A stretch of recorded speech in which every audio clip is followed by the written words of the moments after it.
Does it work? Live. Nice. All right. You got this. You got this, Dustin. How's it going, everybody? This is the Uncanny Omar from Near Mint Condition, the home of collected editions. And to my right is Dustin Nguyen. How's it going, sir? Hey, good, man. Good. Thanks for having me on. Dude, thank you for joining me. Thank you for joining us. And big fan of your work. We were just talking a little bit right before we went live.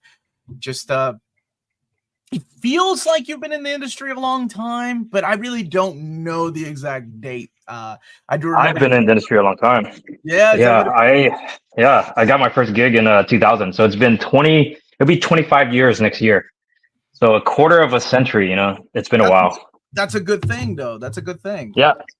Now, tell me about that. How did that begin for you?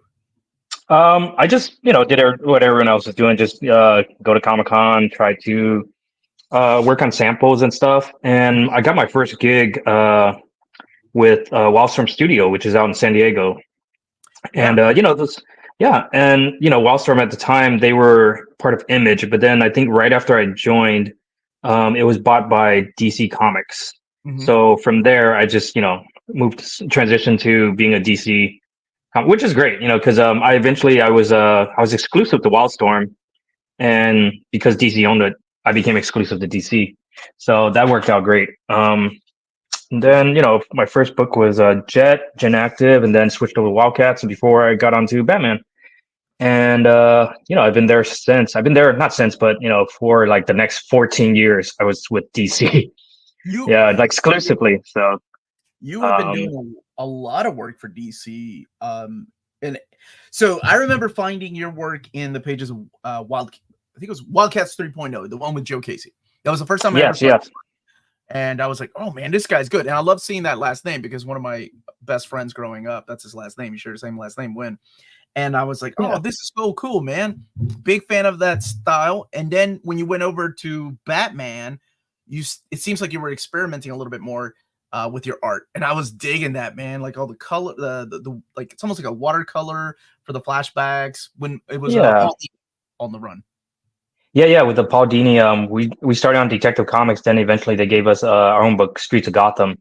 Yeah. I got to work with Paul Dini, which was like, my Batman hero, and I got to work with my editor, Mike Mart, who, he was very open to a lot of experiment. Like he wanted to let me grow as an artist. So, I was like, can I paint covers? He's like, yeah, sure. And I didn't really know how to paint at the time. So, but, I jumped right in, and since then, I found a love for like just painting, because I've always wanted to paint my own book. I grew up on Heavy Metal magazine and more of the 80s stuff. And so I've always wanted to. And doing those covers allowed me to like, kind of learn while I was like working. Mm-hmm. And after that, I had a fun way of drawing Batman characters.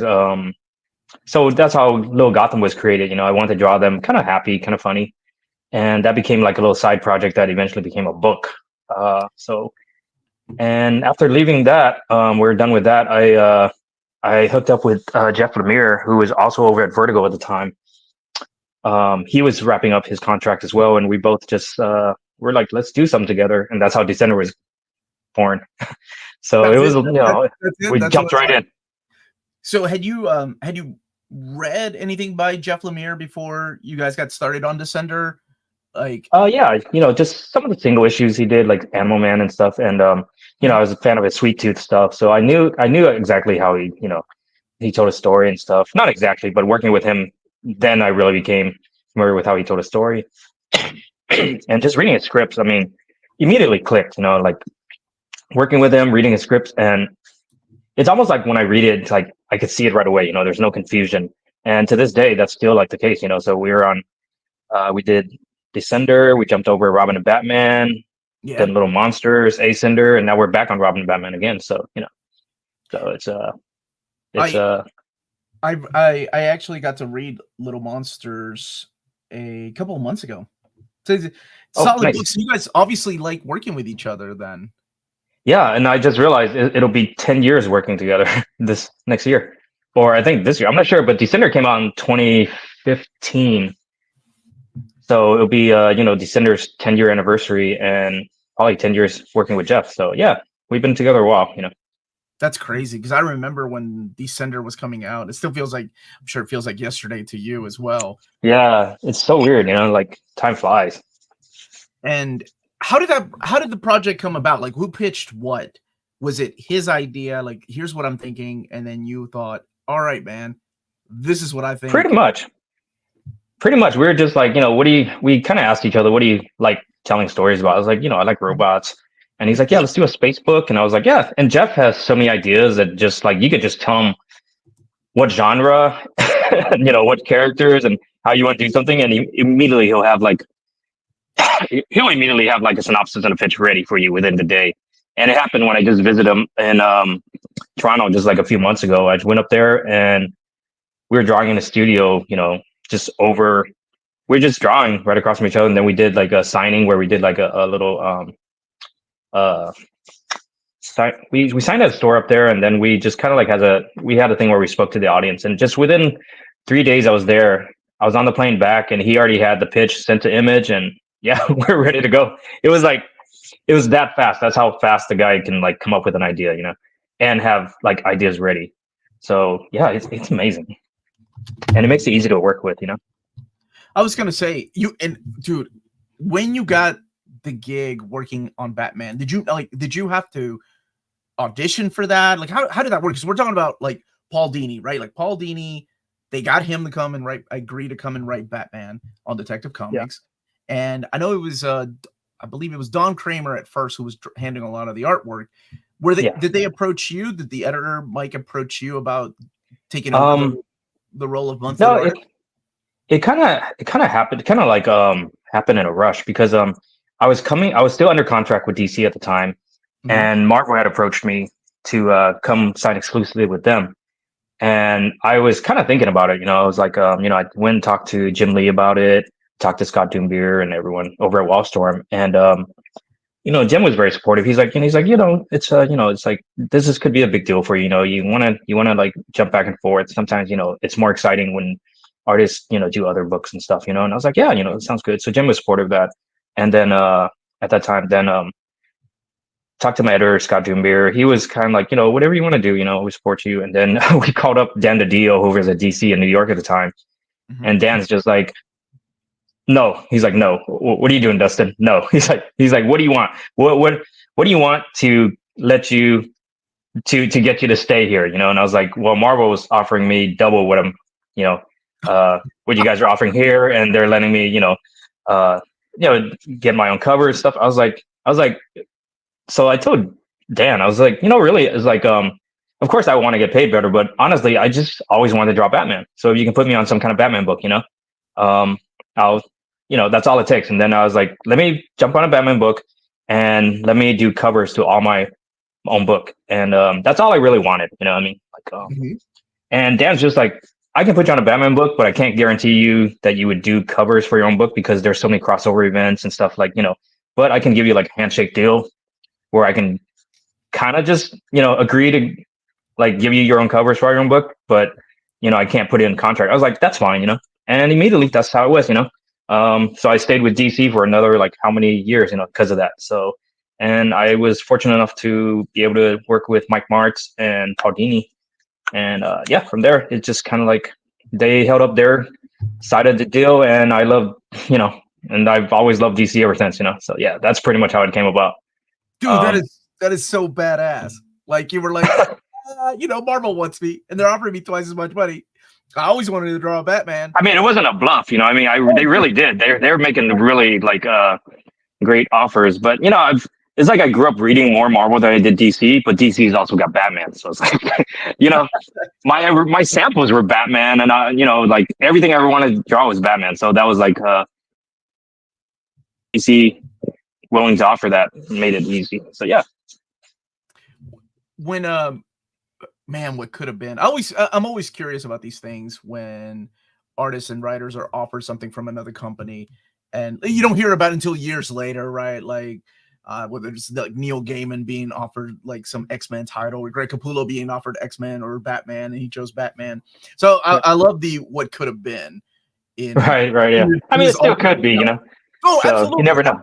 Yeah, it's such a big industry, So, out of curiosity, and you don't have to say though, of course, but when you were offered something at Marvel, did they give you like, here's like a handful of books that we're looking for an artist that you would fit perfectly, or did they say this is the book that we would love to have you on?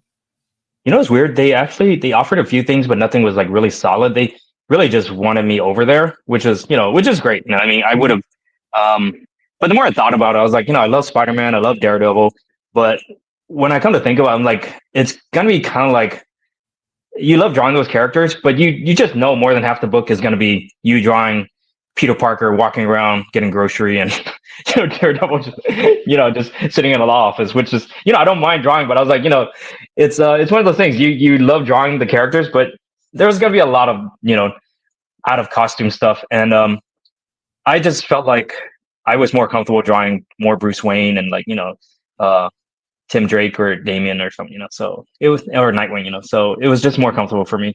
I still would love to draw like Daredevil and stuff, but it's kind of like nowadays I just kind of concentrate on my own stuff, like Jeff and I, we love creating our own properties. It's just fun and relaxing, It's like yeah, I don't know. You enjoy doing your own world building, and I think it's great whenever you have a good chemistry with a certain writer. I think it really shows on paper, like with the finished product, just how much fun you had doing it. And it's weird to say use a word like fun, especially when describing a book like Descender or Ascender, but it really did seem like you all went all at it. Now, when was it decided that Descender needed something else? That's why we ended up getting Ascender. We were finishing up Descender at the time, but I think Jeff and I wanted more, and we had so much fun on the book that we're like, let's do more, and we've already covered the sci-fi aspect of it. What if we flip the script and just do a fantasy aspect of it, just throw in some fantasy, and that's how it came about. I think it's just I'm sorry, when working on a book like where you own the property and you kind of like creating it becomes very organic. It kind of happens on its own, and I think because Jeff and I we just felt like we wanted to do more, and being that we it's our property, we can do whatever we want. We just said why not, and the readership, the audience is there, so we can just keep going, and that's pretty much how it was. Like we did it for ourselves, really, and being there's an audience, it means we can continue doing it for ourselves. So yeah. And I mean, you did also leave enough for maybe potential prequel or sequel. I'm not gonna spoil it for people that haven't read. And I love that about these particular books. Like, there's always enough open, but you also give us enough to be like, that's a good ending. I like that. But also but I want more. Yeah, it's like the same thing happened with Little Monsters. Like when it ends, we just like, I kind of wanted to keep going, but I was like, it wrapped up so well, And I always talk to Jeff about it. We're like, we can revisit it sometime, But yeah, that's the thing, like and every time Jeff sends in a script, I just get more excited. I'm like, shoot, dude, it's like, I wish I had time to do more of this. It's like the schedule allows. So right now we have like things lined up to like 2026, 27 or something. And, Jeff's just waiting on me because, it's like, I just can't wait to get to some of the stuff that we have planned. So yeah. You heard it here first, folks. Resender coming in 2026. I know, right? Just everything. That's a joke too. We joke about it all the time. We're like, man, we should just come back and do more stuff. But we'll see. We'll see. You know what I mean? Yeah. Let's go back to your beginnings, because I've always been curious about your inspirations. Like, you have a generation now of kids, probably now well into their 20s, that grew up reading your Batman. And your art inspires a lot of them. And I'm sure you've met some at conventions that are like, dude, your art is so good, I want to be just like you. Who were you who was your go-to artist growing up that you were like, I want to be like that artist? When I was growing up, I didn't really know a lot of their names. I just knew the art. And then once I broke into the industry, then I started like, learning names. And back then I was just like, oh, cool, Batman drawing. I was like, this looks great. And, it was like, as a kid, you don't really, well, people do. It's just I didn't think about it. I was like, I just enjoyed it. I didn't really think about it until like the Image guys came along and you started knowing who Jim Lee was, Mark Silvestri, Rob Liefeld. You know what I mean? But when I was growing up, my biggest influence, like the stuff that just blew my mind, was always like John Muth when he did Havoc. John Muth and Kent Williams when they did Havoc and Wolverine Meltdown. Anything Mignola did. Like all the Mignola covers, Death in the Family, stuff like that. Yeah. Going back as far as like I can't even say the name of the book. Farrer and the Gray Mauser or something like. It's just like '90s Mignola stuff. I love just stuff in the '90s. I love stuff now. Al Williamson, I think, was inking his stuff back then too, so it had a little bit of different style. Yeah. When you mentioned Wolverine and Havoc Meltdown, dude, I could completely see a lot of inspiration from that. Yeah, I mean, and just like a lot of the artists that I don't even know their names, like like when you pick up Heavy Metal magazine, every page was kind of like painted. The Europeans, they they took their time on it, and like I think Richard Corbin was one of them. Oh, Corbin was a master. Yeah, Corbin did an amazing. He did some of the best Ninja Turtle covers. You know what I mean? Ninja Turtles was the Mirage Studio stuff was a big inspiration on me. I grew up on black and white comics, so it's like and just picking up Batman Black and White for the first time, just that collected volume of like just some of the best artists out there just drawing Batman. That was like a huge inspiration on me. So yeah, it's I can go on and on, but I have a book back here. I have a cover. I think it's Jim Aparo or something. I just picked this up. I'm not sure who it was, but like stuff like this. So you go back to the classics then?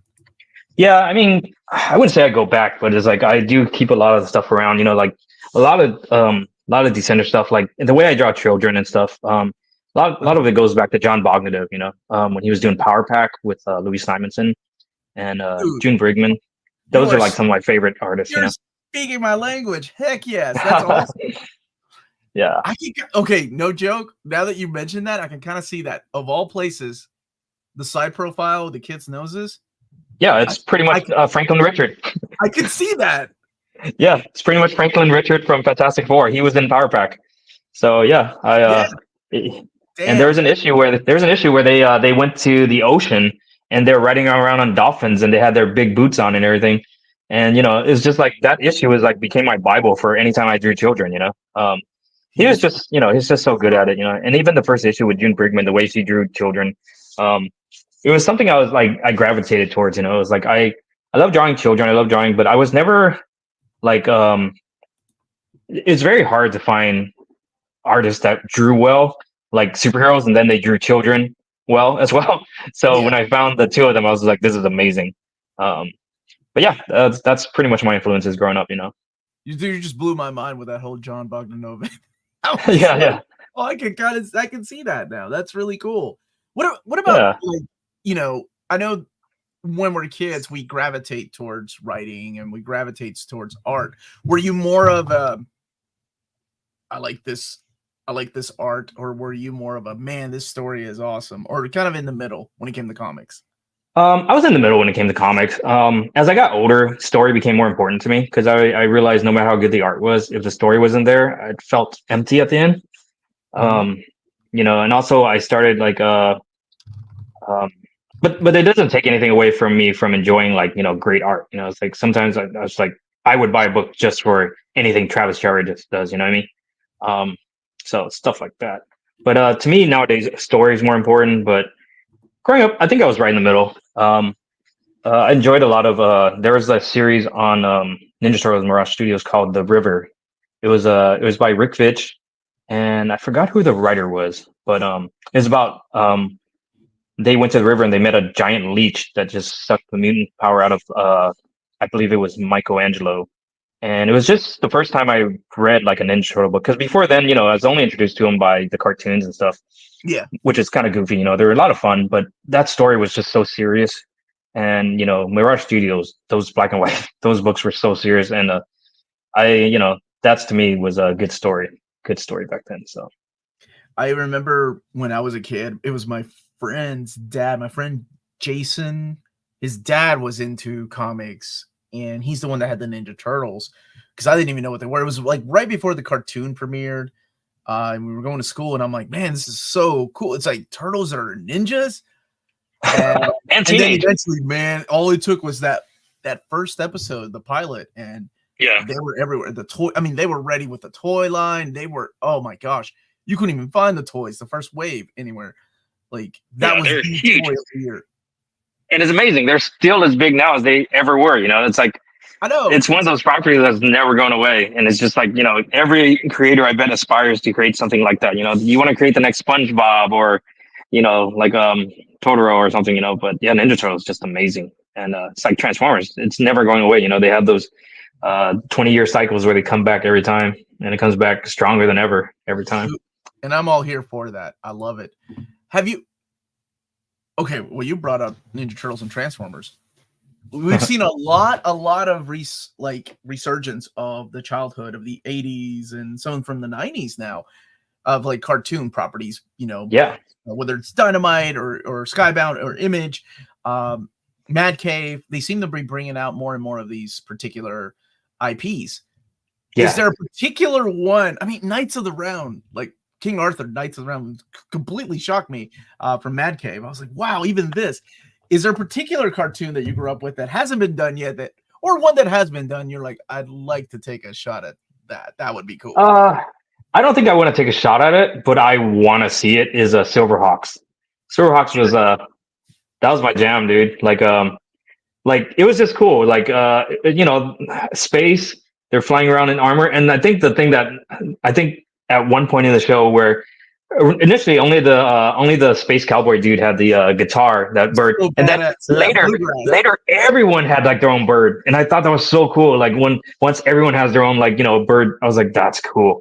But yeah, Silverhawks was to me as big as like Thundercats and stuff. I would love to see it come back.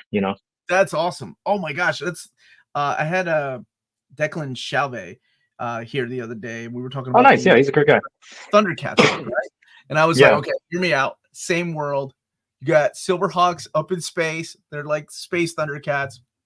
And there was a cartoon in the 80s that was part of this anthology of cartoons called the comic strip. But the cartoon itself within the cartoon was called the Tiger Sharks. And it was like underwater. Yeah. Underwater Thundercats. And I was like, that's perfect. There's your whole world, man. Dude, Silverhawks. Yes. Oh, Thundercats. I remember I saw Thundercats. Remember they came back with on a Netflix show recently, and there was one episode where they showed like kind of like an underwater scene. And I swear they snuck in the Tiger Sharks in there. Oh, those guys! That's awesome, dude. I need to find that clip. Then I need to find. Yeah, is it Tiger Sharks? Wait, what's it called again? Tiger Sharks. The Tiger Sharks were the ones that were underwater. Yeah. I swear, I think they showed them like in the background in one of the Thundercats episodes. So yeah, you gotta look that up. It was in the Netflix show that released probably a few years back. So, dude, like, I love the fact that you went with Silverhawks. Yeah, I would love to see you on that though, man. I'd love to. I love space. Space, freaking wings. I don't know. It just sounds cool. I've always been kind of like, sometimes when I like enjoy something so much, I'm scared to touch it sometimes because kind of like Transformer. It took me forever to agree to do a Transformer cover, But finally, my editor, my Batman Wildcats editor and everything, he jumped over to Skybound and he's like, "You got to do a cover." And I was like, "Fine," and I did, and I had so much fun. But it's like properties like that, where I'm just such a big fan of it.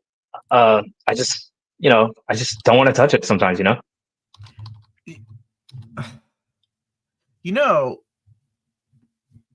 Honestly, Tim from Descender. Yeah. It wouldn't be that much of a change to make him in a Copper Kid from the Silverhawks. Yeah. They're all robots, They're all robots, so that's a cool thing. Dude, talking about these 80s properties, do you remember what's that one show with BP Vest? It was like a police show. Cops. Was it Cops? Yeah, it was called Cops. Yeah. That was pretty cool too. Yeah, I'm just scrolling through my mind of all the 80s properties that I would love to see. I had a toy of the villain. I cannot remember his name. It was like his chest opened up and it was like a Gatling gun in his chest. It was awesome, man. Oh, that show was stuff. Like the fact that we sold like cops versus robbers to kids. I don't even know if you can do that these days. So remember Mask? Remember Mask? Hell yeah, man. Mask was crazy, dude. Like, it's ridiculous to have a helicopter transform into a plane, but I don't care. That was badass Yeah, back then, it was man. badass because you would buy one toy and you get two toys. You know, that's what Transformers. That's what Transformers is like. You know, you buy one toy, you actually get two of them. So it was such a good. Yeah. Dude, I had the only one I ever had from Mask was the what's his name? The guy in the yellow jumpsuit, and he had the green helicopter that turned into a motorcycle. Oh yeah. That thing was awesome, dude. That thing was Yeah. awesome. I remember the little kid with the robot that turned into a scooter. That was cool too. Yeah, I remember Yeah, my brother bought that for me. He bought it for me at a I think Thrifties or something at a store, and I was like so happy. Yeah. well, man, I remember the openings of, so we're talking about Thundercats and Silverhawks and Mask, like those openings, how they hook you. Yeah. Not just that theme song, but also the animated opening that Yeah. they got a Japanese studio to just animate the opening, and then we got the standard animation throughout the episode. But that opening, Yeah, we had the better opening, the better animation in the beginning, you know. But right. no, those theme songs too, man. Those theme songs just stick with you. And it's like they put actual they brought in actual writing, and it was just good, you know. I mean, nowadays the shows are good too, but it's a little different, you know. I don't think there goes like there's never a day in this house that my daughters and I are watching cartoons from nowadays that I'm not like, back in my day, the opening theme actually told you this story about what yeah. Which I guess it makes sense, like back then, like with the whole history of cartoons. But anyway, man, tell me about this Zoop that you got going on, man. The Art of Descender. Yeah. I think it was about time. I mean, coming up on 10 years, I was like, let's just put out an art book, Also, I've always, I've Descender was like my first fully painted book, like besides Little Gotham, that was like, a little more, it took a little more time. Took a lot more time.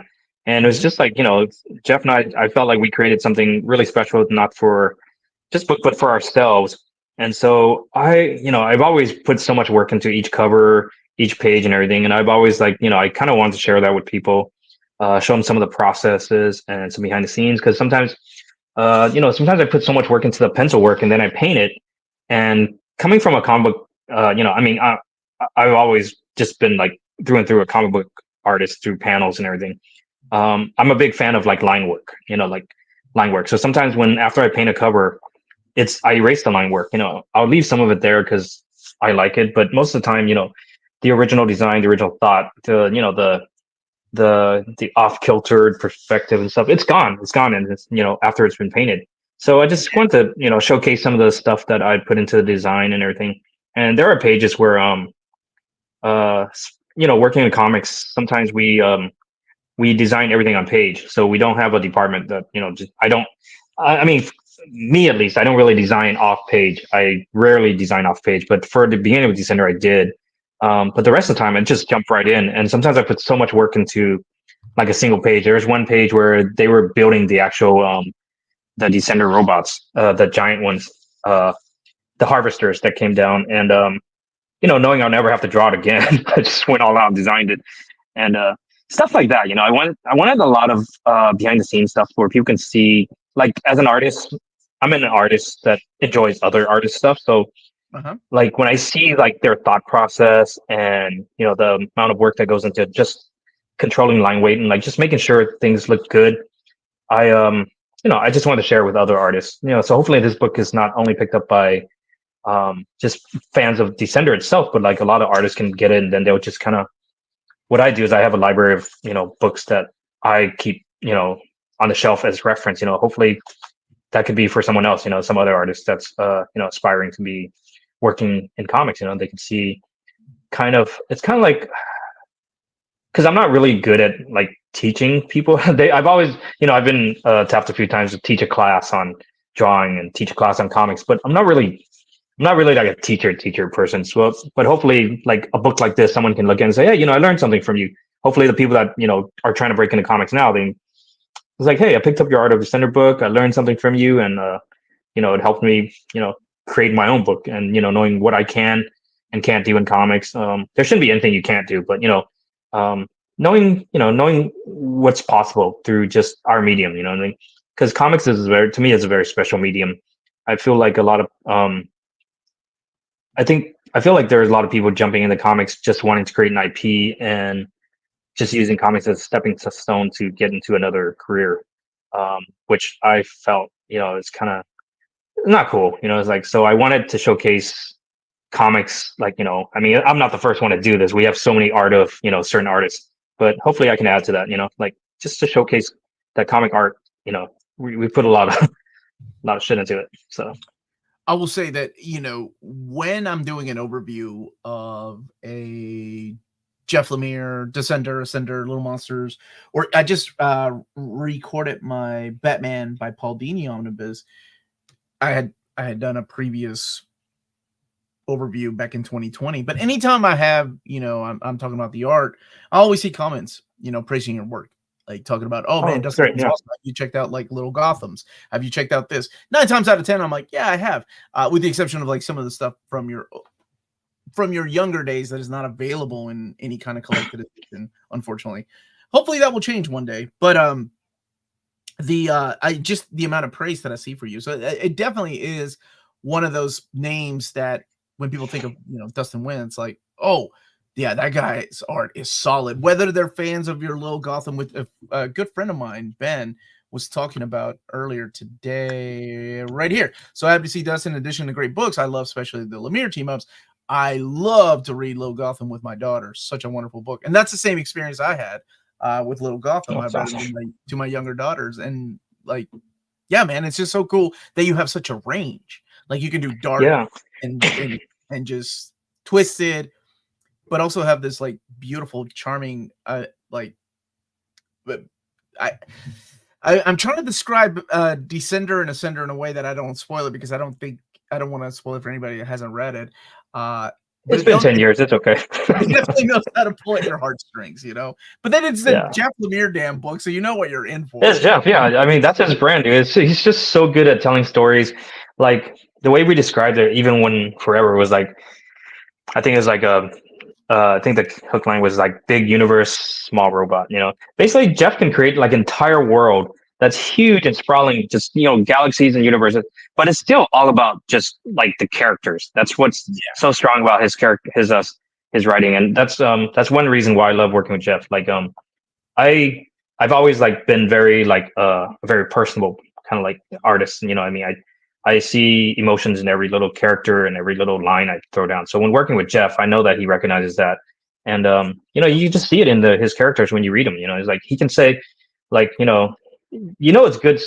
It's good writing when, like, you barely give the character just a few lines and everything about them already. Like, and that's going back to, like, why I think, like, I keep going back to why early 90s G1 Transformer was so strong. Remember the first episode? They introduced like probably like 30 robots. Each of them had just maybe 2 lines. Some of them didn't even have a line, but you knew every single one, and you knew every single character. You knew like, you knew everything about them. It was good writing. I mean, even though it was goofy, it's goofy writing, but it was good writing. And I think that's, working with Jeff is like, it's like we have like our Little Monster cast of like 8 kids, and they all didn't have lines. They didn't, I mean, they had, some of them didn't even talk, but you always knew like what that character was like, and you loved them. You loved them. So, and that's how Descender was. We had a few lines. Like Driller really doesn't say anything. He just says Driller is killer.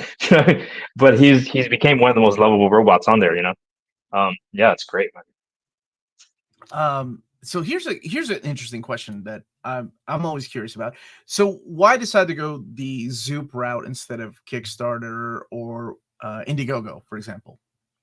Zoop I love because I don't have to do anything. They're kind of like a one-stop shop for everything. It's like I can barely meet my own deadline sometimes. It's like lasting out because I run my own store, my big cartel, and sometimes like I'll release pins and I'll get an order of like 900. And I'm just like, God, dude, fulfillment is like, it's tough, man. Fulfillment sucks. And also, Zoop, I was told they have a fulfillment office in the UK or in Europe. So, I mean, I wanted to save, like, I wanted the book to be everywhere.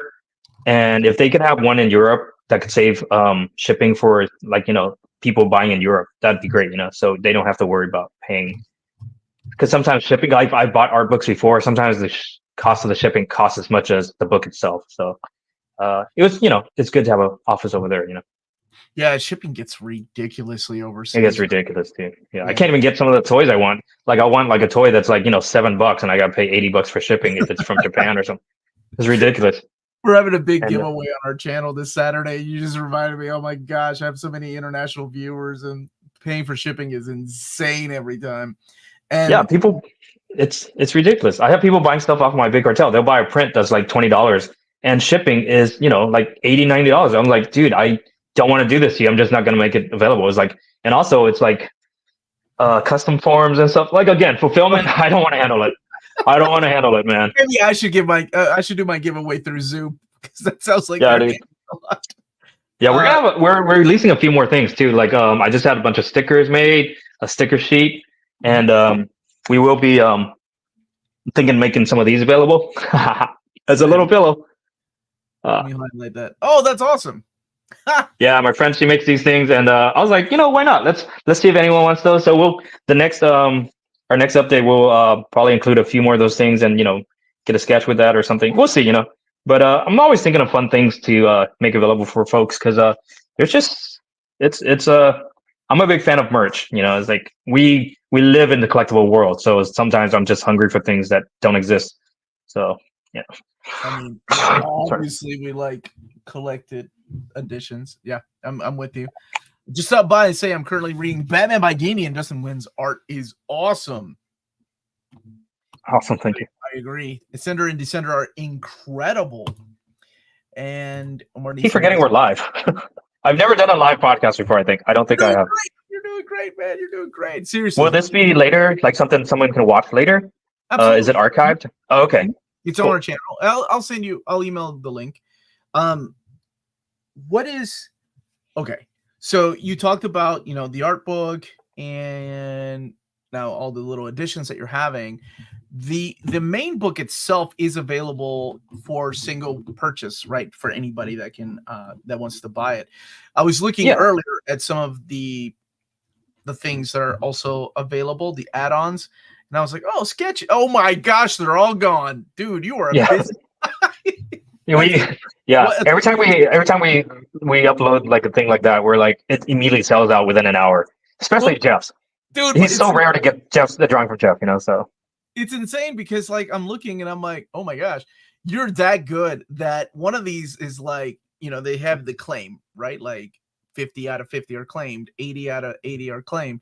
And then I'm like, man, Dustin's so damn good that there's like 2 out of 1 that are claimed and 83 out of 80 that are claimed, meaning that more are claimed than what you were offering to begin with. Yeah, I got to look into that. I don't know how that's going to work, but I'm gonna be busy fulfilling these though. It's like it's easy to say, hey, it's available, but then later on when I actually draw it, that's when I'm gonna be taking like a week or 2 off just to do these, and it's gonna be fun too, because I really miss drawing Descender. It's one of those things where you miss it. When you're done, you're like, oh god, I'm done. It's like it's all behind me now. But then like I was talking to Jeff, I was like, just wait, dude. Within a year, I'm gonna be like waking in the middle of the night, like, oh, I just want to draw some little monster stuff. I'll start doing more commissions for myself, just drawing stuff for myself. You know what I mean? You start to miss your own characters, Dude, that was such a hidden gem. I really enjoyed that story. Like, as much I love Descender. Like, Descender's probably my favorite thing that you all have worked on together. But Little Monsters, man, that was good. And that's the story that I was like, oh, this needs a follow-up. This is really good. Yeah, I love that story so much. It was like we're actually so in October, last weekend of October into November, I'll be going to Lucca, the comic festival in Italy, because we're releasing it in Italian for the first time. So if you have any Italian viewers, that's where they can find me this fall. I don't know if they'll be at Lucca, but I do. Let's see here. Who's the one writer you would like to work with that you haven't yet? It's a great question. Myself. It's like I'm struggling to. It's like writing is hard, man. It's like So I've written a few things here and there. Like I've written Little Gotham. I've written Justice League Beyond with Derek Friedhoff. Like for some reason, writing Batman stuff for me is a lot easier than creating my own stories. But I know what the question means, you know what I mean? But I've been fortunate enough to been able to work with pretty much all my favorite writers, you know? Everyone from Brian Q. Miller, Paul Dini, Joe Casey, Snyder, um, Judd Wynn. It's like, if I forget anyone, it's just because of my age, because it's been 25 years. But yeah, I've been fortunate enough to work with like any writer that I want, you know what I mean? So, I mean, at this point, I enjoy working with Jeff a lot because he writes stories I want to draw, and I want to get better as an artist. Because like for instance, Little Monsters worked entirely digital because I wanted to use zip tones. Because growing up, you know, again, Ninja Turtles, black and white. I've always wanted to do a comic that's entirely black and white, few colors, and just that zip tone, and it's just nostalgic to me. And when I started, before we even started Little Monsters, I was like sending Jeff a few things. I was like, dude, what if I do this book entirely like this? And Jeff was like, dude, whatever you want, man, whatever makes you happy. So that's why I like working with Jeff so much. But I am trying to write for myself sometimes. It's really hard, and I'm a little more unforgiving to myself because, like I said, stories for me, stories key. So yeah, you know, maybe down the road I'll work with Derek Friedhoff and Paul Dini again. You know, two of my favorite writers on Batman. So yeah. I think, you know, yourself as a writer, I think is a great answer for any artist. Then you've got people like Jeff that are like, oh, I'll write it and I'll draw it. Sure, whatever. Yeah, right. I mean, what a jerk, dude. He's like, yeah, I'll write it, color it, draw it. Like, he's crazy, dude. I was like, and he's writing novels too at the same time, and screenplays.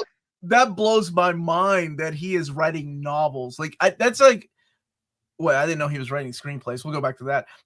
But like, that's a different part of your brain you're using instead of writing comics. Comics and screenplays, I kind of get. It's almost like you're looking at a thing like a storyboard, right? Like you're looking at a comic storyboard. So maybe it's the same part of your brain. But novels where you don't see the visuals and you have to explain visually, like what. Yeah, I think. Yeah, I think that's just. I mean, good writers can do that. You know, it's like a good artist. You know, it doesn't matter if they're drawing just line work or painting. You know, I think the same goes with writing. Good writers, it's just. And actually, Jeff comes from film. He went to film school, so he comes from that side of the world. So yeah, I think he chose comic because you know, you can tell a story more quickly, and you know, there's less cooks in the kitchen, as they say. You know. I do love the fact that both of you work so close together, though. That makes me really happy. This is a question. How did you working on the Secret Hero Society book come about? Because we, I think with the success of Little Gotham, Scholastic, they got the rights to, or they licensed the property from DC or from Warner Brothers. It is interesting working with Scholastic because they actually licensed from Warner Brothers, and I think it went right over DC. So basically, working with them, they always had to check back with Warner Brothers, but then Warner Brothers would have to check back with DC. So it was like a weird kind of like circle thing. But yeah, the difference between Little Gotham and Secret Hero Society was basically the kid in Little Gotham, they look like children, but they're not. They're actually of their age. In Secret Hero Society, they are actually in like middle school. And that came about because I mean they look similar, but they're actually kids. And yeah, it was so much fun jumping over there and telling a story that was kind of like a Little Gotham, but then we did it in a way that was kind of like Diary of a Wimpy Kid, you know, like where it's like half story and then half comics. The funny thing about that is I think when they licensed it, they didn't license the word Justice League, so we were fighting over the name. We're like, what do we name this thing? They're like, well, you can name it anything, but you can't use the word Justice or League. It was something like that, and it was my first venture into like understanding how strange licensing works. You know, like there's certain things you can do, certain things you couldn't. But that book was a blast, and sometimes I forget that I worked on that book because every time I think about my career, I think of comics only. But there was 3 books of that, and I think it's still going on. I pulled out after the 3rd book because I had to jump back to work in comics. But man, yeah, I forget that I did 3 books, and I did that while I was drawing. Which book was that? It was Little Gotham or I think I did that while I was drawing Little Gotham and Descender. So yeah, it was like you were a busy guy. You were just firing on all cylinders. I could do more then. I think I'm lazy now. No. You're just mastering the craft. All right. Maybe. This is a good question from a couple people. What is your dream Marvel project? And why is it Uncanny X-Men? And Dustin, what's your dream project that you still have not done? So one is like, what is your dream Marvel project? Or it could be the same. And what is your dream project you still haven't done? I don't think I have a dream Marvel project. I would like to draw a book where I get to draw my favorite characters, which would probably be Daredevil, and Punisher. You would be perfect for Daredevil too. Oh, I love drawing Daredevil and Punisher. It would be cool just to do a book on all vigilantes. You got Daredevil in there, Moon Knight, Punisher is just like all vigilantes, and I don't know. It's I guess that would be my dream project, having the three of them together. And the thing is, I know very little about all of them. As much as I say I do, it's kind of like Hellboy. I love drawing Hellboy to death, but I can't tell you that I've ever read an entire issue. Like I've read like a few here and there, but just like they just look so cool. That's being the artist in me. I forgot what the other question was. Did I? Marvel project. The other question was just what's your dream project that you still haven't done? No, I don't know. I don't know. It's like honestly, the next project is Jeff and I have planned is it's probably every time Jeff comes to me with an idea that it's like let's do this and this and that, it becomes instantly my dream project. I'm like, fuck, now I gotta get this project out of the way. It's not like I don't like the project I'm on currently, but it's just like I'm so excited to work on the next thing that it motivates me to finish drawing this one. You know what I mean? So yeah, fair enough. But I mean, that's the kind of level of excitement you want, right? Like you want to be like excited about this project. You don't want to be like, it's a check. I mean, it's a check. Yeah, right. But check's always great. Yeah, but also that level of excitement that you can see on paper. That's where I think that's where the magic really happens. And now, you guys haven't announced your next project, right? We haven't announced our next create our own project, no, but we have. I mean, we talked about it. We're on Robin and Batman Volume 2 right now. Yes. Yeah, the first one was Dick Grayson. This one is Jason Todd. So it's a trilogy. So the last one would probably be Tim Drake. And that trilogy would be beautifully put into one nice fat absolute edition. Just saying. Yeah, I would love that. It's like I love collected volumes, especially when it's like something that we wanted to create something kind of like evergreen. And that's what I'm on now. I'm currently on the second issue now. So that's awesome. Wait, okay, so you want to do a trilogy? So I assume the third one would be Tim Drake, or would it be Damien? Okay. Yeah, Damien's already got his own book, so we're still debating on it. It's up to Jeff and DC. Tim Drake's my favorite Robin, so he's Tim Drake is the greatest detective. I love that dude, man. Yeah, dude, he's the Robin that wants to be a Robin. So. I would be all over that absolute Dustin Nguyen artwork, though. We've got it in omnibus size. Now we need some of that stuff in absolute format. Right, absolute is the big one, right? The big one that comes in the slipcase. Yeah. The expensive one. It's also the expensive one. Yes. Is it a thing to go back and make watercolor versions of your work you've done in black and white? I love your watercolor work and so much. And I've imagined how Little Monsters would look in that format. I would love to do it. I spent the time doing the covers in watercolor because I knew I couldn't draw the book in watercolor. I would love to go back in it, but it would just take me so much time. Like, it would take me. I mean, I did it with Descender, but I think with the Little Monsters, I think the story tells a little better in that style. You can kind of concentrate on the characters a little more. But no, like maybe I'll do a short story. If we do a short story, Jeff and I revisit him. The book maybe would do like a one-off or something. I would love to paint the entire thing. It would be so much fun for me. Yeah, that's a true very artist. Bloody too. Very bloody. Let's not forget Stephanie Brown Robin. See, there's a total of like 5 miniseries. Yeah. There's a lot of that too. I love Stephanie Brown Robin. Though honestly, I was Stephanie Brown Batgirl. I mean, working with Brian Q. Miller. Yeah, you did. Really got me as a lover as Batgirl instead. So. Let's see, Cassandra Cain was I love Cassandra Cain Batgirl. She's awesome. like I didn't experience the Barbara Gordon Batgirl growing up because she was Oracle when I was growing up. Like that's the way I yeah. And then later in the New 52 eras when they made her into Batgirl again, which is wonderful, right? For people that love it. But for me, it was like Oracle was just so badass behind the scenes. Like she made so many awesome moments. But in comics, I grew up with an animated series, so she was Batgirl to me, and Tim Drake was Robin to me, so that's why. Yeah. But Cassandra, man, Cassandra is so badass. Badass. She just started her own. I think she just is getting her own ongoing again, which is great. Yeah. It's gonna be awesome, dude. It's is she gonna be wearing? I saw some of the art, and she's not wearing the full-on ninja mask anymore, is she, or no? No, I don't think so. I think she's wearing, or it looks like the old classic style of Batgirl, not the one with the mouth, but the one where she's got where she's covered. Yeah. It's gonna be awesome, dude. It's by my buddy Tate and Takashi.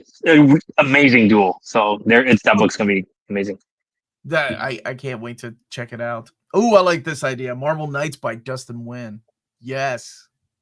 And yes, Marvel Knights is it a book or what is it? It's Marvel Knights is when back in 1998, Marvel decided to bring in like the edgier heroes. I call it Marvel Edge because of that era in the 90s. But like the Punisher and Daredevil and I remember Inhumans had one, didn't they? Or no? Yeah, there was a Marvel Knights Inhumans book too, and because they made them like a little more. I don't want to say mature, but they were. They were a little more mature than their other books that they had. Yeah. But Joe Quesada and Jimmy Palmiotti actually brought that up, and then that's where we got the phenomenal Daredevil run by Kevin Smith, and then eventually Brian Michael Bendis took over the book. So, yeah. It was kind of. Did they swear in those books or no? Was it like Black Label? Was it like DC Black Label or no? No, that's the Max line, like the. Max stuff. That's where like Garth Ennis wrote Punisher. Like he wrote a Marvel Knights Punisher, still toned down, but still Garth Ennis having Garth Ennis fun. Yeah.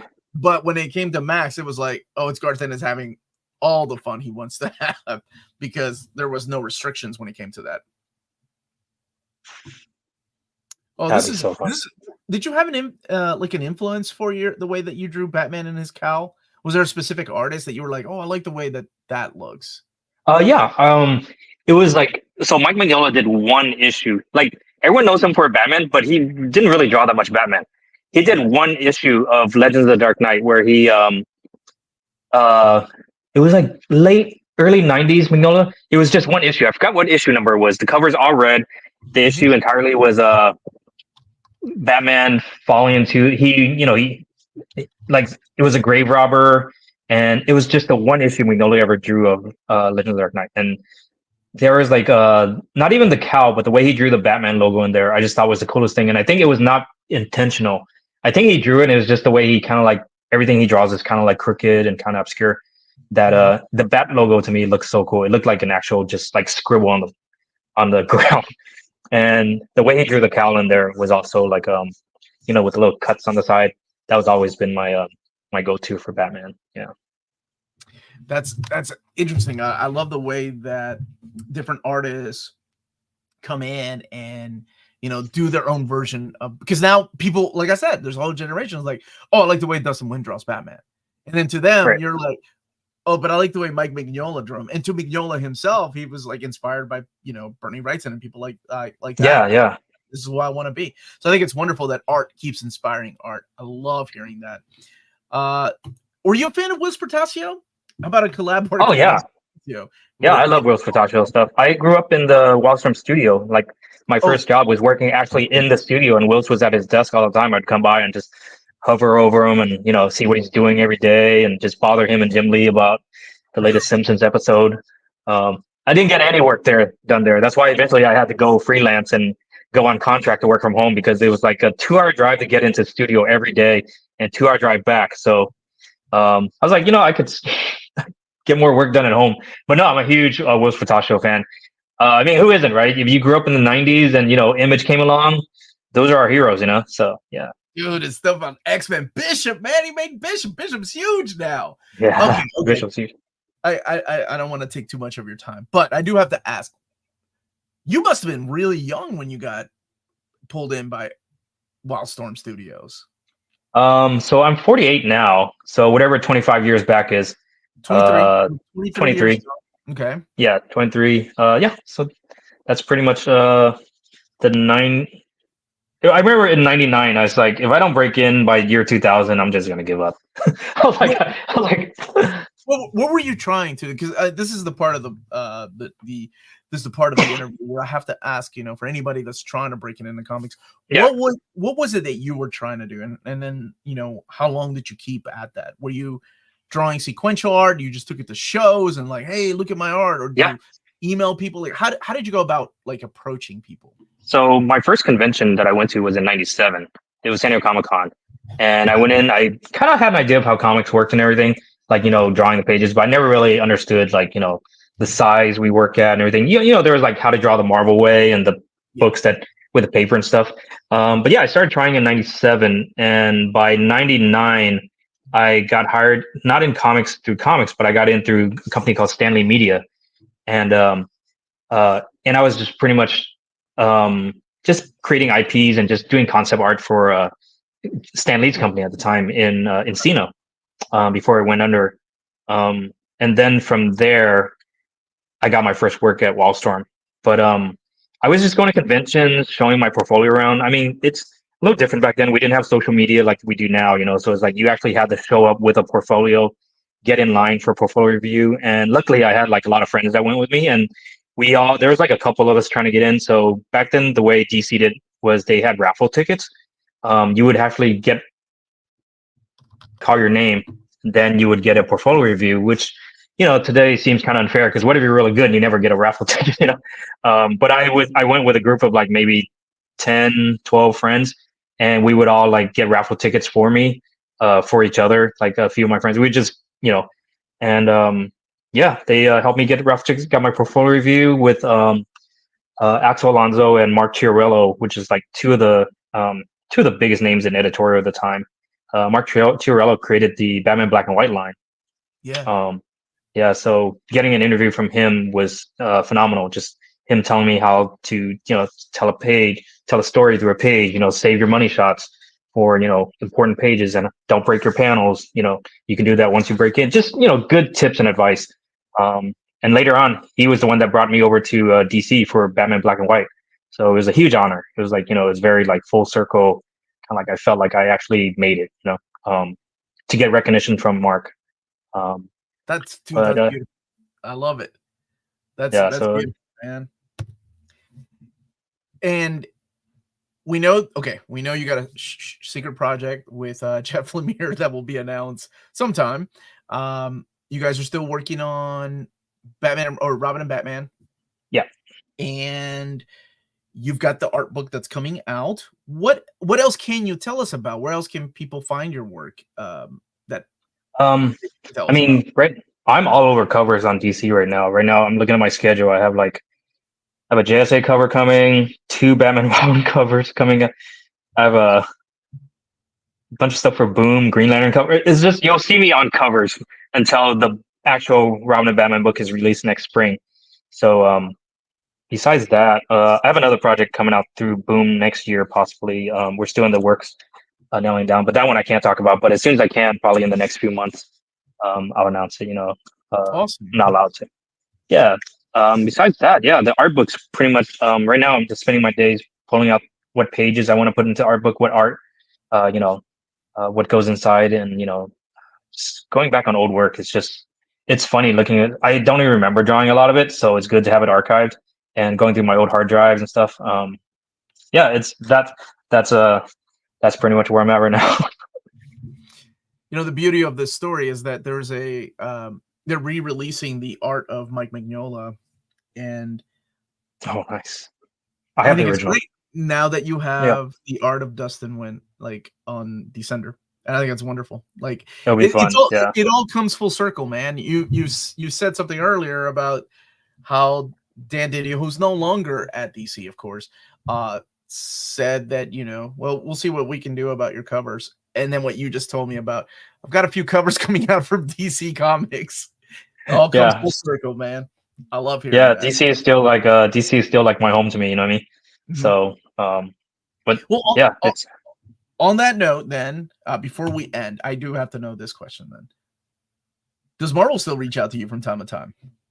yeah. I actually just I finished writing, drawing, and doing an entire thing for Spider-Man Red, Blood, and White. No, Blood, Black, and White or something. So it was my first time ever doing interiors for Marvel. And not only did I write it, I actually drew it. So it's a short story inside the latest issue. It came out just last month. So yeah, and I still do a You handful of covers for them. Holy crap! I didn't know you were doing a Black, White, and Blood. That's awesome. I love those anthology books. Yeah, yeah, and I'll be doing a cover for them soon too. It'll be the same. It won't. It's the same book, but it's not the story that mine's in it. You know, and surprisingly, I've been doing like Star Wars covers, and yeah, I did my first Daredevil Moon Knight cover just last year too, or earlier this year. So Okay. I do work with Marvel quite a bit nowadays, just mostly covers, because it's hard to commit to an entire story. You know, it's like I got my own monthly that I need to finish. So. Dude, that is freaking wicked. I can't wait. Like, I see that's the problem with being collected editions. Like, that's what I Too much comics. Well, It's like, well, first of all, it's great comics. I love it though. But yeah. also, I didn't know that because you're talking about single issues. I don't know about your story in there. Oh, right. Yeah. Until 6 months from now, when the book comes out in a collected treasury edition, then I'll be a like, lot oh of people don't know about it. Dustin Nguyen was in here. That's awesome. You know, it's funny. I don't even remember sometimes because we work so far ahead. Everything I draw doesn't come out to like 3 months later. You know what I mean? Then when it comes out, I forget that I'm already like, neck deep in some other deadline that I forget that it's coming out. So that's how it's always been. And then even then, 6 months after it comes out in single issue, it'll be released in a collected edition. Yeah, so you're like, oh, that's right. I drew that that anthology of Spider-Man. Dude, that is awesome. I know that you're on Instagram and Twitter. Can people follow you there? Right? Yeah, mostly Instagram. I don't think I even turn on my Twitter sometimes. I forget that I have it in my phone. I had a Twitter a long time ago, and then I deleted it, and now I just go back to read the news and check the stocks and whatever. It's it's literally, I use it just for news. I don't use it for like any kind of promotion. I tried promoting on there once, and I was just like, I can't keep up with it. I have no idea how Twitter works. I know how it works, but I'm like, it's just not for me. I'm just, I'm used to like magazines, like pictures, caption underneath. That's how it works for me, and Instagram just does it easily. And then I feel like I have a little more control of Instagram too. So it's a little more personal to me, because I run my social media myself. So that sounds funny. I run my social media. I'm just posting stuff on Instagram. I made it like a business. But you're posting your own stuff, though, man. You know what? The way social media is, I don't run my own social media. I actually have some. Oh, nice. For me because there's a lot out there. There's a lot. And sometimes you can get lost in it. You just you start scrolling, pretty soon you're like, oh damn, 2 hours gone by. I'm just watching the dog videos, So you're like, I should have been drawing this Batman cover, but no, I could have been done.